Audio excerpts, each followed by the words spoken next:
बिस्मिल्लाहिर्रहमानिर्रहीम। अस्सलाम वालेकुम। मेट्रोपॉलिटन न्यूज़ के साथ मैं हूं सना हुसैन। चलते हैं खबरों की जानिब। SCO भारतीय वज़ीर दिफा कॉन्फ्रेंस का मुश्तरका एलामिया देखकर तिलमिला गए। दस्तखत से इनकार। चीन के दारुल-हुकूमत बीजिंग में शंघाई ताउन तंजीम के वज़राए दिफा का इजलास हुआ, जिसमें कॉन्फ्रेंस के मुश्तरका एलामिया को देखकर भारतीय वज़ीर दिफा राजनाथ सिंह नाराज हो गए। भारतीय मीडिया के मुताबिक वज़ीर दिफा राजनाथ सिंह ने SCO कॉन्फ्रेंस के मुश्तरका एलामिया पर दस्तखत से इनकार कर दिया है। भारतीय मीडिया का बताना है कि SCO मुश्तरका एलामिया में पहलगाम वाक़े का जिक्र नहीं था, जिस पर वज़ीर दिफा राजनाथ ने दस्तखत से इनकार किया।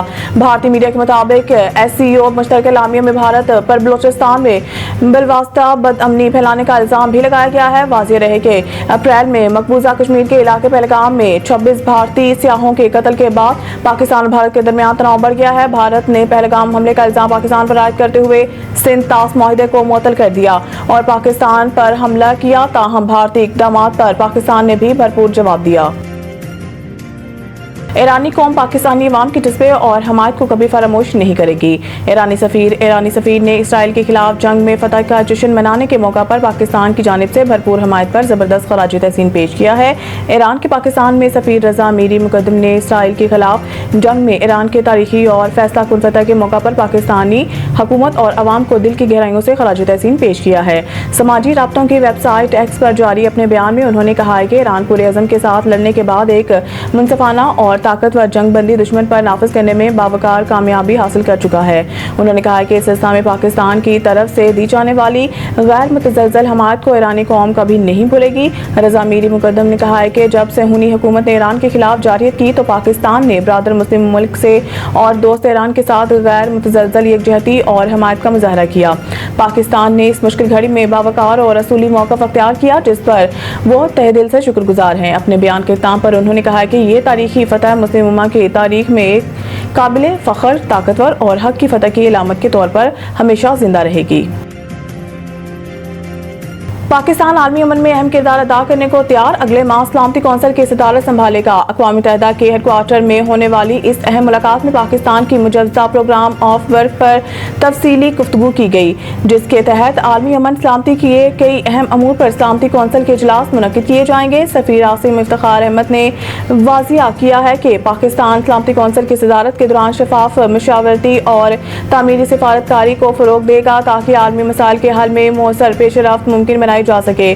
मुलाकात के दौरान आलमी सतह पर जारी बहरानों, ख़ुसूसन मशरिक़ वस्ता की नाजुक सूरत हाल, अफ्रीकी एशियाई खित्तों में कशीदगी और अक़वाम मुत्तहिदा के अमन मिशन की अफादियत पर भी तबादला ख्याल किया गया।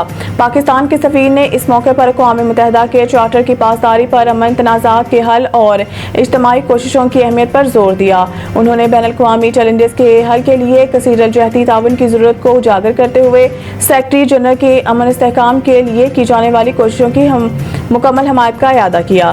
पाकिस्तान की आइंदा सदारत न सिर्फ आलमी सतह पर इसकी सफारती सरगर्मियों को नुमाया करेगी, बल्कि अक़वाम मुत्तहिदा के प्लेटफार्म पर जनूबी एशियाई मौक़िफ़ को भी मज़ीद मौसर तरीके से उजागर करने का मौका फराहम करेगी।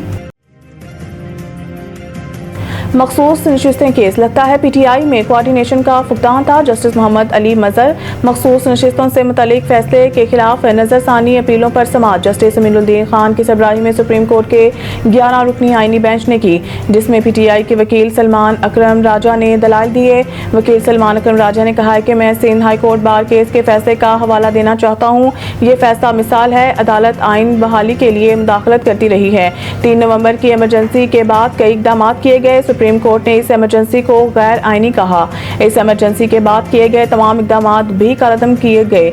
सलमान अकरम राजा ने मुशर्रफ दौर के एमरजेंसी कालअदम करार देने का फैसला पढ़ कर सुनाया। उन्होंने कहा कि अदालत ने करार दिया कि एमरजेंसी के बाद लगाए गए जजेस की हैसियत नहीं थी। अदालत ने जजेस को हटाए जाने भी गलत करार देकर बहाल किया। इलेक्शन एक्ट सेक्शन 66 के मुताबिक किसी भी पार्टी का उम्मीदवार बनने के लिए 2 असूल हैं। जस्टिस अमीनुद्दीन खान ने कहा है कि आप सैकड़ों डॉक्यूमेंट्स फाइल कर सकते हैं, आपको कोई रोक नहीं सकता।